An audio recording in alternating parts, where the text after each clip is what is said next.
পশ্চিমবঙ্গ নির্বাচন 2026 কভারেজ দেখুন সবার আগে শুধুমাত্র 24/7 নিউজ বেঙ্গলে।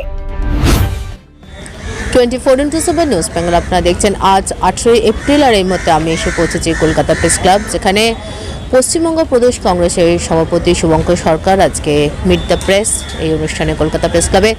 আসুন দেখে নিই তারই কিছু মুহূর্ত। আমরা কেউ এসআইআর প্রক্রিয়ার কংগ্রেস বিরোধী ছিল না। আগে যে পদ্ধতিটা ছিল ইন্টেনসিভ রিভিশন, স্পেশাল কথাটা ছিল না।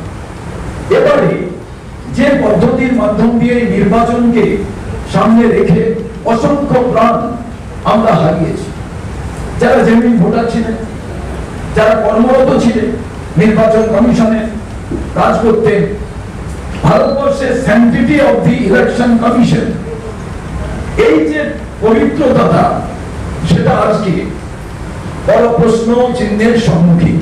আর সেই সময় পশ্চিম বাংলায় এই নির্বাচন প্রক্রিয়া হচ্ছে। খুব মজাদার ব্যাপার, তার কারণ আমি কিছুটা সময় নিয়ে বলতে বাধ্য হচ্ছি। যে মানুষেরা পশ্চিমবঙ্গের নির্বাচন প্রক্রিয়া থেকে বাদ গেলেন, তাদের অধিকারে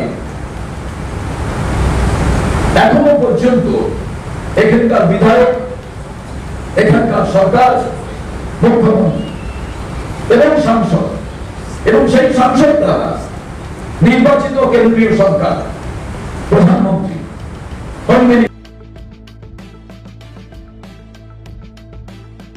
সামনেই বিধানসভা ভোট 2026, তার এই প্রাক্কালে কলকাতা প্রেস ক্লাবে আয়োজিত মিট দ্য প্রেস অনুষ্ঠানে সাংবাদিকদের মুখোমুখি হলেন পশ্চিমবঙ্গ প্রদেশ কংগ্রেস কমিটির সভাপতি শুভঙ্কর সরকার।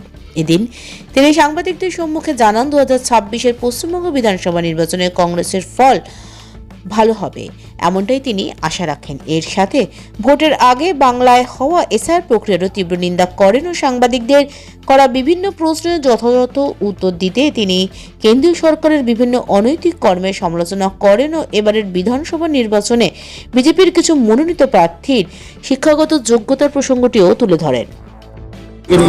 একটা কোথাও বাইরন বিশ্বাস আর কোথায় অধীর রঞ্জন চৌধুরী দুটো মেলানো যায়? তো একটা লোক জিতেছিল, অতি লোভে দল চেঞ্জ করেছে, এখন নানা রকম সেন্টিমেন্টাল বাদ করে কোনো লাভ নেই। তার কারণ উনি বেইমান হিসেবে প্রতিপন্ন হয়ে গেছেন ওনার কনস্টিটুয়েন্সি মুর্শিদাবাদ। মালদায় কংগ্রেস ক্যান্ডিডেট যে মালদার ইনসিডেন্ট হয়েছিল এসআইআর এর জন্য, সেইটাতে যে ধরা পড়ে ডিটেইন হয়েছিল, তার পরিপ্রেক্ষিত থেকে কংগ্রেস কোনো কিছু হলেও পিছু একটা ব্যাকফুটে যেতে পারে। আরে এরকম নয়, হাজার হাজার লোক হচ্ছে নাম তার বাদ গেছে, জেনুইন ভোটার, তারা নিজেরা বিক্ষোভ দেখিয়েছে। এখন নেতার নাম চলে আসে, সেই ক্ষেত্রে এসছে, কিন্তু তার মানে এই নয় যে সে কোথাও এইসব ব্যাপারে জড়িত ছিল। এটা আননেসেসারি কংগ্রেসকে ট্রাবল দেওয়ার জন্য বিজেপি, তৃণমূল এরা সব মিলে একটা আলাদা যে কি বলবো চাপ সৃষ্টি করা, একটা ভীতি প্রদর্শন করা, ভোটারদের তাদের ডাইভার্ট করার একটা প্রক্রিয়া করছে, কোনোটাই কাজে দেবে না। এসআইআর পশ্চিমবাংলার নির্বাচনের ক্ষেত্রে এক ভয়ঙ্কর নজির সৃষ্টি করলো, যা গণতন্ত্রের পক্ষে এক লজ্জাজনক অধ্যায় হিসাবে বাংলায় থাকবে।